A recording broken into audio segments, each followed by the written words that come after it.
చేస్తున్నారు. అంటే కృష్ణార్జున్ లాంటి మీరు కృష్ణుడు, రోహిత్ గారు అర్జునుడు అట్లాంటి వారి కింద మేము పనిచేస్తున్నాం సార్. మాకెంతో హ్యాపీగా ఫీల్ అవుతున్నాం సార్. ఇంకో విషయం ఇంతకుముందే నేను అప్పుడే చెప్పాను సార్ నేను. మీరు ఒక రియల్ ఎస్టేట్‌కి సంబంధించిందే కాదు సార్. స్లాక్ సీజన్‌లో వర్షాకాలంకి సంబంధించేసి రియల్ ఎస్టేట్ సరిగ్గా నడవని పక్షంలో మీరు రకరకాల ప్రొడక్ట్‌లు గాని ఇవన్నీ ప్రవేశపెడతారని మీరప్పుడు ఆ మధ్యలో చెప్పి ఉండే. దాన్ని మీరు అమల్లోకి తీసుకొచ్చారిప్పుడు. మీరు అందరికి కూడా ఫలాల్ని అందించే టైం దగ్గర పడింది సార్ ఇప్పుడు.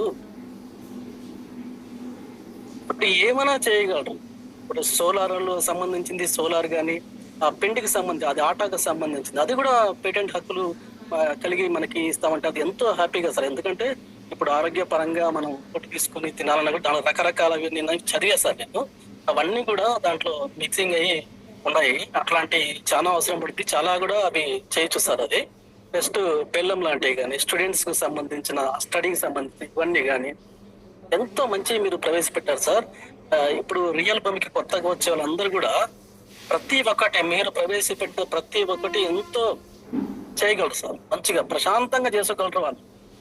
ఎంత మంచి ప్రొడక్ట్స్ ఇవన్నీ కూడా మాకు అందించి మా కోసం మీరు ఇవన్నీ తీసుకొచ్చి వీటిని మేము దీంట్లో విజయం సాధించి మేము ముందుకెళ్ళి దాంట్లో డబ్బులు సంపాదించే అన్న ఫీలింగే మీకు ఆ ఎమోషనల్ గా మీరు ఫీల్ అయ్యారంటే ఎక్కడ ఉంటారు సార్ మీలాంటి లీడర్స్ నేనంటే చూడలేదు. ఈ కలియుగంలో ఇట్లాంటి వాళ్ళు చాలా మంది రియల్ ఎస్టేట్ లో ఎంత అసలు వాడు డబ్బు వస్తే వాడు తీసుకొని రకరకాల ఇది చేసుకోవటం వాడు కుటుంబం కోసం వాడు బతకటం నేను చూసేగాను సార్. మీలాగా నేను చూడట్లేదు అసలు. నేను ఏంటో అనుకుంటాను ఏదో అన్ని పోతున్నాయి వస్తున్నారు. మీరే అసలు వచ్చే డబ్బుల్ని మాకే పెట్టుకుంటూ ఫంక్షన్లు చేసుకుంటూ అవన్నీ కూడా మాకే ఖర్చు పెట్టు మీరు కోసమే మేము మంచిగా ఉంటే ఎంత ఉత్సాహంగా ఆయన బర్త్డే చేస్తాను నాకు చాలా హ్యాపీ. బాధపడటం కానీ ఇట్లాంటి అసలు నాకు ఎప్పుడో ఒకసారి నాకు ఎమోషనల్ ఫీల్ గా నేను మీరు మీరు అట్లా ఎమోషన్ ఫీల్ అవుతుంటే నేను వచ్చా నాకు అంత అనిపించింది. అంత టచ్ అయింది నాకు.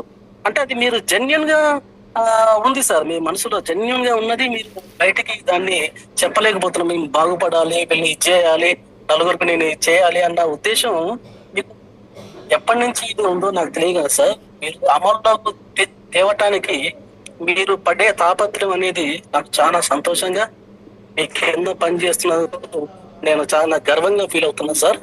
ఓకే ఫ్రెండ్స్, మీరు రియల్ కొత్తగా వచ్చే వాళ్ళు రియల్